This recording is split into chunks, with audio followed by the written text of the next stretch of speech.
আপুনি যিটো এই পথে দৈনিক অহা যোৱা কৰে বৰ্তমান এই যিটো ৰেলৱে ষ্টেচনৰ যি সংযোগী পথ এই পথটোৰ অৱস্থাটো কি হৈছে কওকচোন অৱস্থাটো গাড়ী চাড়ী এনেকৈ চলাব নোৱাৰি এইটো গাঁত আছে তাৰপিছত কিবা হৈ যায় কেতিয়াবা আকৌ এক্সিডেণ্ট হৈ যায় ইয়াতে কেইবছৰ হ'লে ৰাস্তাটো এনেকুৱা হয় এইটো হ'ল এতিয়া 5 বছৰ 5 বছৰমান হ'ল ৰেলৱে বিভাগে একো কৰা নাই নাই কৰা আপোনালোকে যেতিয়া বৰষুণ দি থাকে তেতিয়া কি হয় বৰষুণ দিলে সেইটোতো আৰু যাবই নোৱাৰে বৰষুণ দিলে আৰু যাবই নোৱাৰে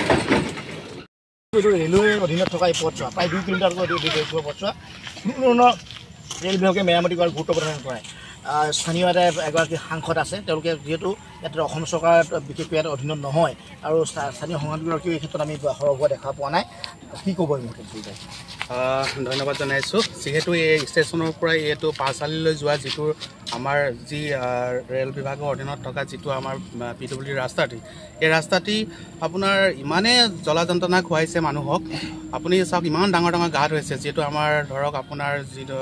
স্কুল কলেজৰ পৰা আৰম্ভ কৰি এম্বুলেঞ্চ ডক্টৰ মানে ওচৰলৈ যাবলৈ দেখুৱাবলৈ যায় ডেলিভাৰী যি আমাৰ যদি এগৰাকী যদি মহিলা নিবলগীয়া হয় এই ৰাস্তাটোতে অন্ততঃ মানে ইমানেই কষ্ট পাব মানে হয়তো তেখেতৰ মানে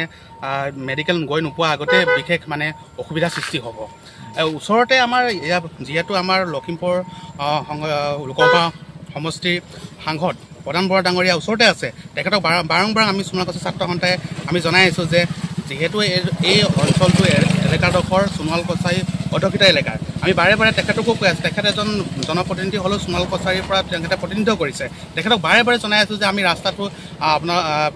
অন্ততঃ ভাল কৰি দিব লাগে ৰাস্তাটো বেলেগ নোৱাৰিলেও গাঁতসমূহ পুতি দি স্কুল কলেজৰ পৰা ধৰি মানে পাঁচআলি এইফালে ডাইট কলেজ আছে ইফালে আপোনাৰ নবোদয় বিদ্যালয় আছে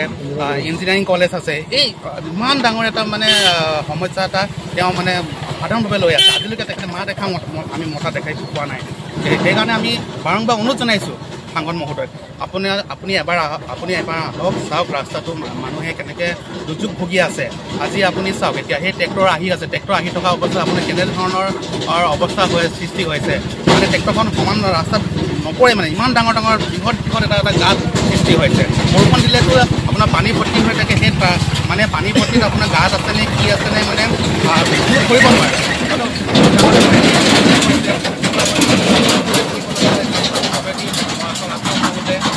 আমি বাৰে বাৰে অনুৰোধ জনাইছোঁ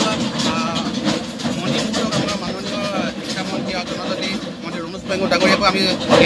জনাইছোঁ ৰেল বিভাগক আপোনালোকে কৰ্তৃপক্ষক আপোনালোকে জনাওক জলদি ৰাস্তাটো সোনকালে সুব্যৱস্থা কৰি দিয়ক আমি বাৰম্বাৰ জনাই থকা স্বত্বেও তেওঁলোকে কোনো কাম সাৰ দিয়া নাই হয় এয়া আছিল সোণোৱালকুছি ছাত্ৰ সন্থা ধেমাজি জিলা সমিতিৰ সভাপতি আৰু আপোনালোকে ভুগিবলগীয়া হৈছে বহুত কষ্ট হৈছে মানে ৰাস্তাটো যদি অকণমান বনাই মেলি সুবিধা কৰি দিয়ে আমাৰ কাৰণে মানে ভাল হয় আমি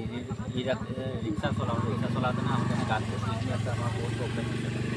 গতিকে এই ৰাস্তাটো যদি চৰকাৰে আমাক সোনকালে বনাই দিয়ে আমাৰ অহা যোৱাত অকণ সুবিধা হ'ব বৰষুণ দিলে কি হ'ব আছে মানে যদি বাইচাঞ্চ যদি কিবা এটা হৈ যায় এম্বুলেঞ্চ যদি আহিব লাগে এই ৰাস্তাটো কেনেকৈ ইমাৰ্জেঞ্চিকৈ যাব আপোনালোকে নিজে এবাৰ চাওক হয় ভালদৰে ধৰি লওক মানুহৰ কিছুমান জনতাও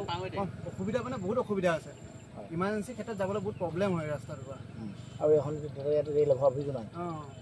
আৰু বিশেষকৈ আমাৰ অভাৰব্ৰিজটো বহুত প্ৰয়োজনীয় হয় মানে অভাৰব্ৰিজটো দিলে আমাৰ সুবিধা হয় ক'ৰ পৰা ক'লে অভাৰব্ৰিজটো হ'লে আমাৰ অভাৰব্ৰিজটো ইয়াৰ পৰা এনেকৈ ৰেল ওপৰেদি যদি পাৰ কৰি দিয়ে তেতিয়াহ'লে আমাৰ সুবিধা হয়